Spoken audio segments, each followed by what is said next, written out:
And now we're going to look at a tool, Extruded Cut. With Extruded Boss base, we were adding material. And with Extruded Cut, we will cut material with a sketch.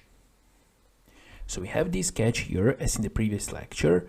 And now let's go here to the features. And let's choose here Extruded Cut. And now we have to select our sketch. So let's select this sketch here. So the first option is blind. Let's change direction. And here we have end conditions. And those end conditions are the same as in the Extruded Boss base. So we have a blind.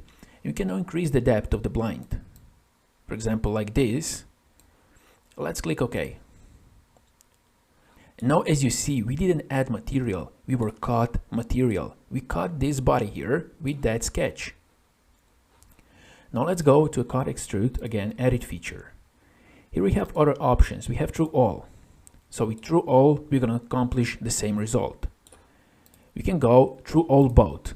This is really good when you have on the both sides material and you want to cut through all in both directions. Then you can choose Through All Both. You have Up to Next. So you have Up to Next Body. Here you have Up to Vertex. So you can choose up to this vertex, for example. Let's click OK. And now we got the same result. But now if we go here, Edit Feature, let's choose different vertex. Let's choose this vertex. Let's click OK. And now we got this result, which is completely different. Now let's go back. Let's Edit Feature. Let's go up to Surface. So we can choose this surface. Let's click OK.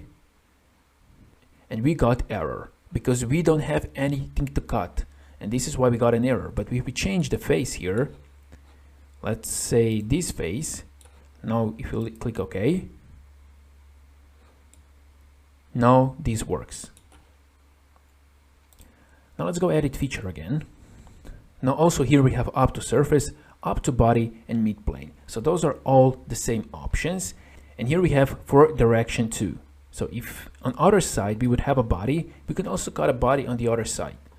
And here we can choose where should our extrusion start from. So we can choose a sketch plane, surface, vertex, offset. So the same options are here as in the Extruded Boss base. So we won't go through all separately because it's absolutely the same. And the only difference is that with a cut, you cut body, and with a boss, you add body. And now let's choose here Through All, and let's click OK. And this is the result.